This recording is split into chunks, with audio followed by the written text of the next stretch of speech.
Hello hello hello hello dear friends, welcome. आप सभी का स्वागत है आपके अपने इस quick trick by Sahil sir के इस ऑनलाइन प्लेटफॉर्म पर। मैं आपके साथ आपका इंग्लिश का एजुकेटर, मेरा नाम है पीयूष सिंह और मैं डिस्कस करने जा रहा हूं आज आपके साथ एसएससी को क्वालिफाई करने की प्रॉपर हमारी स्ट्रेटजीज क्या होनी चाहिए। बहुत सारे स्टूडेंट्स बहुत बार पूछते हैं कि सर पेपर को देख के कुछ प्रॉब्लम्स होती हैं, फेस करते हैं, हम तैयारी के साथ नहीं जा पाते हैं, कैसे तैयारी होनी चाहिए, प्रॉपर गाइडेंस नहीं होता, समझ में कुछ नहीं आती हैं चीज़ें। थोड़ी सी हेल्प कर दीजिए कि हम लोग इसकी तैयारी कैसे करें एसएससी में, स्पेशली इंग्लिश के सेक्शन को क्वालिफाई करने के लिए। तो कुछ छोटी छोटी सी चीज़ें हैं जो आपको ध्यान रखनी है अगर आप एसएससी में इंग्लिश में बहुत अच्छा स्कोर लेना चाह रहे हैं। तो क्या क्या तरीके होने चाहिए, क्या चीज़ें ध्यान रखनी है, किन चीज़ों को अवॉइड करना चाहिए, सिंपल लैंग्वेज में बात करते हैं। और ऐसे तरीके जो प्रैक्टिकल हैं, केवल थ्योरेटिकल नहीं कि बेटा ये कर लेना ऐसा हो जाएगा, उससे नहीं, जो चीज़ें प्रैक्टिकली काम कर सकती हैं उनके ऊपर करेंगे बात। तो सबसे पहली चीज़ जो इंपॉर्टेंट है वो है एनालिसिस। अगर आप किसी भी एग्जाम की तैयारी करना चाह रहे हैं तो सबसे पहले उसके आने वाले जो क्वेश्चंस होते हैं उसका पैटर्न जरूर एनालिसिस करिए। और इसके लिए आपको जरूरत पड़ेगी प्रीवियस ईयर के पेपर की। प्रीवियस ईयर के क्वेश्चंस अगर आप सॉल्व नहीं कर रहे हैं या उनको देख करके नहीं जाएंगे तो कुछ चीजें हैं जो एग्जाम में आपको एक्स्ट्रा करनी पड़ेंगी। और याद रखिएगा, टाइम बाउंड एग्जाम्स में जिसमें भी टाइम की ड्यूरेशन लगी है, आपके लिए लिमिटेड टाइम में करना है, वहाँ पे कुछ चीज़ें जितनी जल्दी अवॉइड करना आप सीख जाओ उतना ज़्यादा यूज़फुल होगा आपके लिए ये एग्ज़ाम को क्वालिफाई करना। तो पहली चीज़, टाइम बाउंड एग्ज़ाम है, टाइम वेस्ट नहीं होना चाहिए और उसके लिए कुछ चीज़ों को पहले से एनालिसिस करके जाइएगा। सबसे ज़रूरी चीज़ों का एनालिसिस क्या है कि प्रीवियस से पेपर उठाइए, लेटेस्ट मिल जाए तो लेटेस्ट, थोड़ा पुराने भी मिल जाए कोई प्रॉब्लम नहीं है। पहला काम एनालिसिस। इससे पहले कि हम पेपर को सॉल्व करें, पहले तो एनालिसिस करिए, देखिए कौन कौन से टॉपिक्स हैं जो इंपॉर्टेंट हैं, बार बार पूछे जाते हैं, पूछे जाने का पैटर्न क्या है। अलग अलग एग्जाम्स में अलग अलग नंबर ऑफ ऑप्शंस देते हैं, ठीक है ना। तो याद रखना, किसी एग्जाम में 5 ऑप्शंस आते हैं, किसी में 4 ऑप्शंस आते हैं, तो कितने ऑप्शंस दिए गए हैं, ऑप्शंस किस लेवल के हैं, पैसेज का या पेपर का लेवल क्या है, वो चीजें एनालिसिस करिए। इसके बाद में देन आप जब उसको सॉल्व करोगे तो एक चीज ऑन एनालिसिस करिए कि आपके अभी जो एक्चुअली स्टेटस है वो क्या है, आप कहाँ पे स्टैंड करते हो। मतलब अगर आपने 10 क्वेश्चन सॉल्व किए, उनमें आपके कितने सही हुए, कितनी चीज़ें पढ़ी हुई मिल रही हैं, कितनी चीज़ें अननोन मिल रही हैं। इससे हमें ये एक आइडिया मिलता है कि हमें कितना ज़्यादा टाइम इन्वेस्ट करना है इस पर्टिकुलर सेगमेंट पे, या फिर आपको अपनी तैयारी में कितना टाइम देना है इस पर्टिकुलर पोर्शन को। अगर मैं बात स्पेशली इंग्लिश की करूँ तो प्रीवियस ईयर पेपर एनालिसिस जरूर कर लीजिए। बहुत अच्छी बात कही गई है कि पेपर के लिए पढ़िए, उससे पहले उस पेपर को पढ़िए, कितने नंबर ऑफ क्वेश्चंस आते हैं हर एक टॉपिक पे। जैसे आपने पैसेज उठाया, इसमें दिखा आपको प्रीवियस ईयर पेपर में कि एक पैसेज का पोर्शन है और उस पैसेज में आप देख लो कितने क्वेश्चंस आपको मिल रहे हैं। उसमें एंटोनिम सिनोनिम के क्वेश्चंस भी आते हैं, वोकैब वाले तो हो ही गए, फिल इन द ब्लैंक भी कभी कभी पूछ लेते हैं, ट्रू और फॉल्स के क्वेश्चंस पूछ लिए जाते हैं, डायरेक्ट क्वेश्चंस आ जाते हैं, टाइटल थीम वाले क्वेश्चंस आ जाते हैं। तो नंबर ऑफ क्वेश्चंस कितने हैं, प्लस उनको पूछा किस पैटर्न पे जाता है, ऑप्शंस कैसे कैसे दिए हुए हैं, इन चीज़ों का एनालिसिस सबसे पहले करिए। इसके बाद आपको रीडिंग का काम करना ही करना है। देखिए, आप ग्रामर पढ़ो या ना पढ़ो, वोकैबलरी अलग से पढ़ो या ना पढ़ो, अगर आपको इंग्लिश क्वालिफाई करनी है तो एक काम करना ही पड़ेगा, एंड दैट इज रीडिंग। अब रीडिंग को लेकर के बच्चे बड़ा कंफ्यूज भी रहते हैं, और थोड़ा सा कंफ्यूजिंग वाला पार्ट ही है ये कि उनको ये नहीं पता है एक्चुअली कि क्या रीड करें और कैसे रीड करें। पहली चीज तो मैं यही बोलता हूं कि रीडिंग करने के लिए ना एक टाइम फिक्स कर लीजिए। अगर आप बहुत ज्यादा टाइम ना भी दे पाएं तो हाफ एन आवर इतना तो जरूर दीजिए, आधे घंटे की रीडिंग। बट हाँ, रेगुलर अगर है ये तो ये आधा घंटा सफिशिएंट है। मैं बिल्कुल नहीं बोलूंगा कि आप कोई ऐसा पर्टिकुलर पेपर ही पढ़ो कि नहीं द हिंदू ही पढ़ना है। बच्चों के मन में आता है ना कि जब रीडिंग करनी है तो सर द हिंदू से पढ़ेंगे हम, ऐसा कोई कंपल्शन नहीं है। कोई छोटी मोटी बच्चों की किताबें मिल जाए, आपको स्टोरी बुक मिल जाए, कोई नॉवेल आपके पास रखी हो, कोई घर पे मैगजीन आती हो, कोई राइटर बहुत अच्छा लिखता हो उसके ब्लॉग्स आपको पढ़ने को मिल जाएं, कुछ भी, कुछ ना मिले, कुछ भी ना मिले तो मैं पर्सनली रिकमेंड करूंगा कि प्रीवियस ईयर पेपर में ही जो आपके पैसेज दिए हुए हैं ना, प्रीवियस ईयर पेपर में जो पैसेज कॉम्प्रहेंशन वाला पैसेज है, सॉल्व मत करिए, मत करो सॉल्व, सिर्फ रीड कर डालो उसको। उसी में देख लो कितने वर्ड्स हैं जो आपको नहीं आते हैं, कितने वर्ड्स हैं जो आते हैं। और जब कभी भी रीडिंग करिएगा तो एक चीज जो आपको इंग्लिश में नहीं करनी है वो है ट्रांसलेशन। प्लीज ट्रांसलेशन बंद कर दीजिए। वर्ड एक एक पढ़ने की बजाय पूरे के पूरे सेंटेंस को पढ़िए और पूरा मीनिंग ले लीजिए ओवरऑल कि एक्चुअली उस सेंटेंस का मतलब क्या निकल रहा है, ना कि उसकी हिंदी क्या है। ये चीजें प्लस अननोन वर्ड्स को, जैसे हम लोग मॉर्निंग में यहाँ पर क्लासेस लेता हूँ, जब मैं आपसे वोकैब मंत्रा करके हमारा एक वोकैब का सेशन भी चलता है, उसमें रीडिंग का पार्ट और वोकैबलरी का पार्ट हम एक साथ कवर अप कर लेते हैं, ठीक है ना। तो रीडिंग करते समय जब अननोन वर्ड्स आ जाएं तो उन्हें गेस करने की आदत भी डालिए। गेस करना है, ठीक है ना, एग्जैक्ट मीनिंग हमें जानने की जरूरत नहीं है, लगभग आसपास भी अगर आप पहुंच पा रहे हैं, मीनिंग निकाल पा रहे हैं तो इंपॉर्टेंट है ये वाला पार्ट। तो रीडिंग जरूरी है, ये ध्यान रखिएगा। बिना रीडिंग के आपको इंग्लिश का इंप्रूवमेंट कहीं से नहीं दिखेगा, ये सच है। कितने भी ग्रामर के रूल आप सीख लो, कितनी भी वोकैब आप सीख लो, अगर उन्हें प्रॉपरली हम रीडिंग के थ्रू यूज नहीं कर पा रहे हैं, रीडिंग में वो यूज नहीं हो रहे हैं, मिल नहीं रहे हैं, तो उस रीडिंग का कोई फायदा नहीं है, ठीक है ना। इंग्लिश का ही एक्चुअली पढ़ने का कोई फायदा नहीं होगा अगर आप ये पार्ट नहीं कर रहे हो, ठीक है ना। Reading without understanding is nothing. Reading को बिना अंडरस्टैंडिंग के बेकार समझिए। तो जब भी रीड करिए ट्रांसलेशन मत करिए, कोशिश करिए समझने पर, अंडरस्टैंडिंग थोड़ी सी डेवलप करिए अपनी, क्या चीज कॉम्प्रहेंड कर पा रहे हो आप, जो नहीं कर पा रहे हैं उसका भी सजेशन है कि वही टॉपिक आप नेट पे सर्च कर सकते हो, किसी पर्सन से जिनको इंग्लिश में साथ प्रॉब्लम ना हो वहाँ डिस्कशन कर सकते हैं। और अगर कहीं कोई सोल्यूशन ना मिले तो हम लोग हैं यहाँ पर, ठीक है ना। आप मेरे साथ मॉर्निंग जुड़ सकते हैं, सुबह 7 से 8 के शो में हमारा रीडिंग का या वोकैब का पार्ट होता है, वहाँ पर आप एक टेक्स्ट मेंशन कर सकते हो कि सर मैंने ये चीज़ पढ़ी थी, मुझे ये वर्ड कल मिला था, नहीं समझ में आया था, आप बता दीजिए। I am there to help you always, मैं आपकी बिल्कुल मदद करने के लिए तैयार हूँ वहाँ पर, ठीक है ना। बट पहला स्टेप आपको ही लेना पड़ेगा बेटा अपनी तरफ से। मैं तरीके बता सकता हूँ, करना आपको ही पड़ेगा।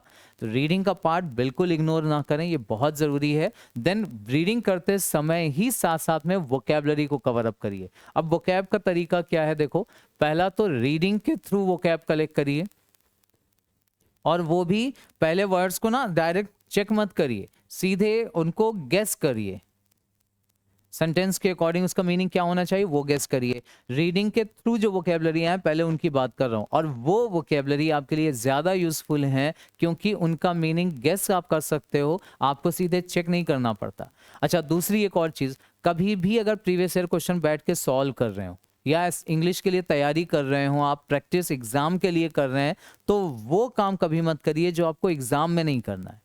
जैसे मैंने मैथ्स का क्वेश्चन जब सॉल्व करते हुए बहुत सारे बच्चों को देखा है, घर पे वो एसटी दे रहे होते हैं, स्पीड टेस्ट या प्रीवियस ईयर पेपर सॉल्व कर रहे होते हैं, बट कैलकुलेटर से कैलकुलेशन करने लगते हैं। अब आप सोचो क्या एग्जाम में हमें कैलकुलेटर मिलता है?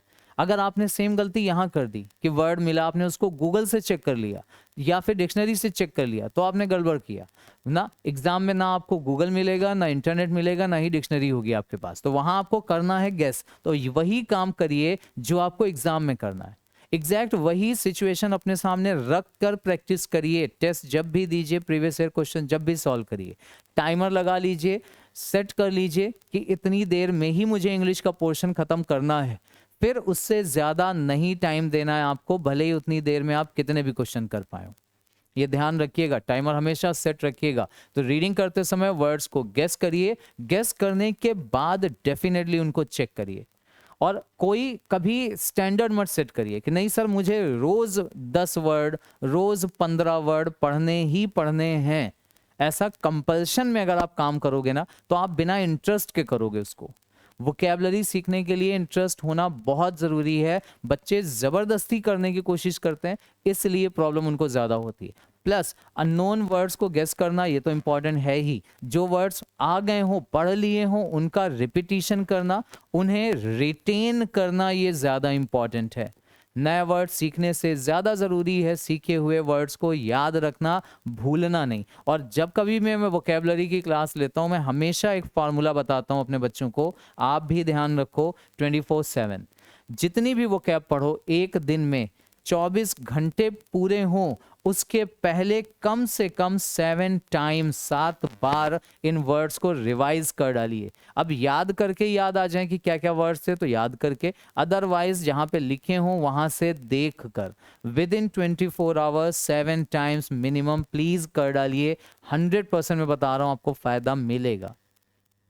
इसके अलावा रीडिंग करते समय जो वोकैबुलरी मिले वो तो इम्पॉर्टेंट है ही। वोकैब के 4 या 5 सेगमेंट्स आप डिसाइड कर लो।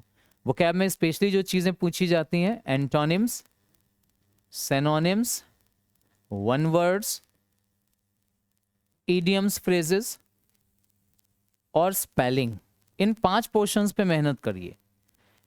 इन 5 पोर्शंस पे उसमें भी ध्यान रखिएगा, एंटोनिम सिनोनिम की लिस्ट बहुत लंबी है बेटा, कुछ भी पूछ लेते हैं। बहुत बार परेशान रहते हैं बच्चे कि सर इतने सारे हैं, हम क्या करें। तो सारे हैं बट सारे एक दिन में नहीं सीखने, हम ये क्यों भूल जाते हैं। हमारे पास टाइम है, इन पे थोड़ा सा टाइम देने की जरूरत पड़ती है, बट इनके रिपीटिशन होने के चांसेस बहुत ज्यादा हैं। One word substitution, idioms and phrases. तो जब कभी भी शुरुआत करें ना, देखो मैं ये नहीं बोलूंगा कि इन्हीं को केवल पढ़िए या नहीं पढ़िए, इंपॉर्टेंट सब हैं, आते हैं सब हैं। और अगर 100% स्कोरिंग करनी है ना तो आपको मेहनत भी सभी के ऊपर करनी पड़ेगी, किसी को मैं इग्नोर करने को नहीं बोलूंगा। बट इक्वली टाइम, हाँ सबसे पहले प्रायोरिटी इनको आप दे सकते हो, मतलब इनका नंबर बढ़ा सकते हैं कि अगर आप एंटोनिम सिनोनिम 2-2 ही पढ़ रहे हो, ज्यादा मैं नहीं बोलूंगा आपसे, एक दिन में 2 antonym, 2 synonym, 2 idioms and phrases, 2 one word substitutions, मतलब 8 ही है, और 2 स्पेलिंग के क्वेश्चंस। 10 वोकैब अगर ये हो जाए मिनिमम तो ज्यादा बेनिफिशियल है, क्योंकि आप सबको टाइम दे रहे हो। प्लस एक चीज और ध्यान रखना, वन वर्ड सब्स्टिट्यूशंस कोशिश करिए कि वन वर्ड्स ना रटें। 2 पैटर्न इसके भी सेट कर लीजिए। पहला, चीजें जो एक साथ ग्रुप में सीखी जा सकती हैं, जैसे अलग अलग टाइप की गवर्नमेंट्स को अलग अलग नाम दिए जाते हैं, डेमोक्रेसी है, डिक्टेटरशिप है, ऑटोक्रेसी है, प्लूटोक्रेसी होता है। इसके अलावा अलग अलग डॉक्टर्स को, आंखों के स्पेशलिस्ट को क्या बोलते हैं, फीमेल्स की प्रॉब्लम ट्रीट करते हैं, स्किन के स्पेशलिस्ट, ईएनटी वाले क्या होते हैं, उनकी लिस्ट, अलग अलग तरह का फोबिया, अलग अलग तरह का मैनिया, ये सब चीज़ें एक साथ आप ग्रुप में सीख सकते हो। एक तो तरीका ये। दूसरा, वन वर्ड जब भी करें ना तो इनकी सीधे एक्सरसाइज सॉल्व करिए। एक्सरसाइज में एक सेंटेंस देते हैं, उसके 4 ऑप्शंस देते हैं कि इस सेंटेंस को वन वर्ड में क्या बोलेंगे। अब यहाँ अच्छी बात क्या है कि आप करते तो एक क्वेश्चन सॉल्व हो, लेकिन आपको ऑप्शन में जो वर्ड्स मिलते हैं ना वो चारों ही वन वर्ड्स होते हैं, तो उन चारों की मीनिंग भी चेक करिए। एंटोनिम सिनोनिम भी क्वेश्चंस के फॉर्म में सॉल्व करिए। जब आप क्वेश्चन के फॉर्म में सॉल्व करते हो तो चीजें और याद रह जाती हैं कि हाँ ये चीज की थी सॉल्व, सही हो गई थी या गलत हो गई थी। प्लस ऑप्शंस में भी अगर कोई ऐसे वर्ड हैं जो आपको नहीं समझ में आ रहे हैं, उनको जरूर चेक करिए, और चेक करिएगा डिक्शनरी से। एक डिक्शनरी अपने फोन पे ऑफलाइन मोड में डाउनलोड कर लीजिए, ठीक है ना। तो ये वोकैबुलरी का पार्ट, डेफिनेटली इसको टाइम दीजिए। रीडिंग के थ्रू शुरुआत करिए, रीडिंग के थ्रू देना का टाइम शुरू करिए, और धीरे धीरे करके इनको बढ़ाते जाइए। बट टाइम मत सेट करना, किसी दिन 2 एंटोनिम हो जाए तो 2, एक ही हो पाए तो 1, ज्यादा हो पाए तो ज्यादा। ये इंटरेस्ट की बात होती है, ठीक है ना। मैंने बोला ना, इंटरेस्ट डेवलप करिए अपने अंदर। इसके अलावा बात करें अगर ग्रामर की, तो ग्रामर का पोर्शन डेफिनेटली हम लोग अपने फाउंडेशन बैच में कवर अप कर ही रहे हैं। अगर आप फाउंडेशन बैच हमारा ज्वाइन करते हैं तो ग्रामर की समस्या तो बिल्कुल नहीं होने वाली, ये तो मैं आपको कवर अप करा ही दूंगा। मिनिमम प्राइसेस में अवेलेबल है, ये भी मैंने बताया, एप्लीकेशन पे अवेलेबल है। बट अगर आप फाउंडेशन बैच नहीं भी ज्वाइन कर पा रहे हैं तो भी ग्रामर के बेसिक रूल, जो मैं अपने प्रीवियस ईयर क्वेश्चन की बात करता हूँ, वहाँ पर डिस्कशन हमारे टेंसेस में हो जाते हैं, सेंटेंसेस में। इसके अलावा कई ऐसे रूल्स हैं ग्रामर के जो मोस्ट इम्पॉर्टेंट हैं, उनमें से कुछ गिने चुने रूल्स मैं आपके साथ ग्रामर के फ्री में डिस्कस कर लूंगा अपने इसी चैनल पर, ठीक है ना। वो हो जाएंगे कवर अप, लेकिन वो जो रूल्स मैं डिस्कस करूंगा आपसे वो एक साथ होंगे, कंबाइंड रूल चलेंगे। यहाँ पर जो हम लोग टॉपिक डिस्कस कर रहे हैं वो इंडिपेंडेंटली अलग अलग टॉपिक डिस्कस कर रहे हैं। तो अगर आप अलग अलग चीज़ों को डिसाइड करते हैं, जैसे ग्रामर में कन्फ्यूजन होता है, तो पहले तो टॉपिक्स ही देख लीजिए, कौन कौन से टॉपिक्स हैं आपके। पार्ट्स ऑफ स्पीच का पोर्शन है, ये पोर्शन, इसको एक एक करके part of speech cover up करते चलिए, उसके क्वेश्चन सॉल्व करते चलिए। फिर बोल रहा हूँ क्वेश्चंस बहुत इंपॉर्टेंट हैं। इसके अलावा टाइम एंड टेंस का portion, active passive, direct indirect, syntax के questions, question tag, conditional sentences, ये सारी की सारी चीज़ें आपको कवर अप करनी पड़ती हैं। टॉपिक्स अपने देख लीजिए, एक एक करके टॉपिक को कवर अप करते चलिए। एक टॉपिक उठाइए, पार्ट ऑफ स्पीच का ही आपने पोर्शन देखा होगा, noun, pronoun, verb, adverb, adjective, बहुत सारे चैप्टर्स इसमें आते हैं। एक एक करके पार्ट ऑफ स्पीच कवर करिए, उसके क्वेश्चन, और अगला पार्ट ऑफ स्पीच कवर करिए तो दोनों के क्वेश्चंस एक साथ लगाइए। उसके लिए कोई ना कोई एक बुक ऐसी प्रेफर कर लीजिए जिसमें आपको, देखो ध्यान रखना, बुक कोई भी हो सकती, किसी बुक को मैं बुरा नहीं बोलूंगा, लेकिन 2-3 चीजें आप देख लेना, अपने अकॉर्डिंग जाके मार्केट में सर्च कर लो, कोई भी किताब अच्छी सी जो आपको अच्छी लगे, जिसमें टॉपिक दिए हों अलग अलग, उन पे बेस्ड रूल्स दिए हों, उनके पे बेस्ड आपको क्वेश्चंस मिल जाएं, उनके आंसर्स और एक्सप्लेनेशन भी मिल जाए। नहीं मिले तो डेफिनेटली जब मैं प्रीवियस ईयर क्वेश्चन में डिस्कशन करूंगा आपसे इनके रूल्स, तो आपके वहां कवर अप हो जाएंगे, ठीक है ना। तो ग्रामर को टाइम देना है, लेकिन अगर ग्रामर ज्यादा परेशान करती है तो एक साथ करके मिक्स रूल या फिर फाउंडेशन बैच, ये मैं पर्सनली रिकमेंड करूंगा। और अगर आपने ये ज्वाइन कर लिया बेटा, तो ये समझ लीजिए किसी भी ग्रामर की बुक की आपको जरूरत नहीं पड़ेगी। भाई आप लोग बुक्स खरीदोगे तो 1 या 2 मैक्सिमम 3 खरीद सकते हो, लेकिन हम लोगों के पास जो क्वेश्चंस आते हैं ना बच्चे लेकर के, वो अलग अलग बुक से लेकर के आते हैं। तो हम लोगों को जो भी चीजें जहां से अच्छी मिलती है ना, वो हम लोग कोशिश करते हैं आप तक पहुंचाने की। तो याद रखिएगा, फाउंडेशन बैच में ग्रामर बिल्कुल बेसिक से शुरू करता हूं, और हाईएस्ट लेवल तक जो भी चीजें कवर अप हो सकती हैं, पूछी जा सकती हैं, वो सब, ठीक है ना। तो ये पूरा का पूरा टाइम आपको देना पड़ेगा, और टाइम मैनेजमेंट रखिए। एक चीज जरूर ध्यान रखिएगा, चाहे आप प्रीवियस ईयर क्वेश्चन के पेपर को सॉल्व कर रहे हो या फिर अपनी तरफ से कोई स्पीड टेस्ट आप सॉल्व कर रहे हो, दोनों में ही जब कभी भी ये पेपर को सॉल्व करिए, टाइमर लगाकर ही करें। टाइमर लगाकर अगर आप करेंगे चीज़ों को सॉल्व, तो आपका जो प्रैक्टिस होता है ना, वो एग्जाम के हिसाब से ही होती है। और फिर एक चीज़ ध्यान रखना कि जब टाइमर लगाकर चीज़ें एग्जाम के हिसाब से करें, तो उस समय अपने लिए इन्वायरमेंट क्रिएट ही कर लीजिएगा पूरा का पूरा एग्जाम वाला। मतलब ये नहीं होना चाहिए कि फ़ोन भी चल रहा है, साथ में चैटिंग भी चल रही है फ्रेंड्स से, पार्टी भी प्लान हो रही है, और साथ साथ में हम टेस्ट भी दे रहे हैं। नहीं, अगर आप 20 मिनट का पेपर लेके बैठे हैं, 1 घंटे का पेपर लेकर के बैठे हैं, 10 मिनट का पेपर लेकर के बैठे हैं, तो 10 मिनट मतलब 10 मिनट। मैं नहीं बोलूँगा पूरा का पूरा पेपर आप सॉल्व करो। इंग्लिश की अगर बात करूँ तो इंग्लिश का पोर्शन 10 से 15 मिनट आपको टाइम देना चाहिए, और 25 क्वेश्चन आपको मिलते हैं। ये कोशिश करिए इतनी देर में निपटाने की, ठीक है ना। अब ये देख लीजिएगा कि इन 25 क्वेश्चन को सॉल्व करने में शुरुआत में आपको टाइम ज़्यादा लगेगा, लेकिन जैसे जैसे आप क्वेश्चन कवर अप करते चले जाएंगे ना, धीरे धीरे टाइमर कम होता चला जाएगा, ठीक है ना। इन 25 क्वेश्चन में, और प्लस आंसर्स चेक करना और इनकी एक्यूरेसी चेक करना। गलत आंसर तुक्का मारने की आदत मत डालिएगा। ये ध्यान रखिएगा कि 25 क्वेश्चन है, 15 मिनट में तो हम निपटा ही देंगे खाली टिक लगाकर, नहीं।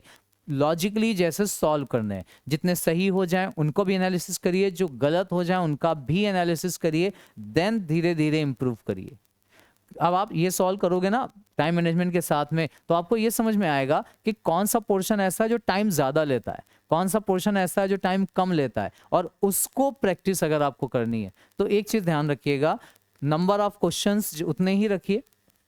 इंग्लिश के पेपर की बात करें, थोड़े से टॉपिक्स चाहें तो आगे पीछे करके देख लीजिए, जैसे पैसेज को पहले करके देख लीजिए, फिर कितना टाइम लगता है, 2-3 एसटी इस पे दीजिए, देन प्रीवियस ईयर क्वेश्चन का ही 2-3 पेपर ऐसे सॉल्व करिए जिसमें पैसेज को बाद में करिए, कुछ क्वेश्चंस को अटेम्प्ट करिए, कुछ में एलिमिनेशन लगाना सीखिए। ये धीरे धीरे चीज़ें आप करके ही सीख पाओगे, ठीक है ना। तो ये छोटी छोटी चीज़ें हैं जो टॉपिक्स के थ्रू आप इंप्रूव कर सकते हो, प्रैक्टिस के थ्रू इंप्रूव कर सकते हैं, डिस्कशन के थ्रू, ठीक है ना। मेहनत करिएगा, इसका कोई शॉर्टकट नहीं है, ये जरूर ध्यान रखें। लैंग्वेज जब आप सीखते हैं, शुरुआत में प्रॉब्लम्स फेस करनी पड़ती हैं, लेकिन धीरे धीरे वो प्रॉब्लम सॉल्व होती हैं जैसे जैसे आपको तरीके समझ में आते हैं।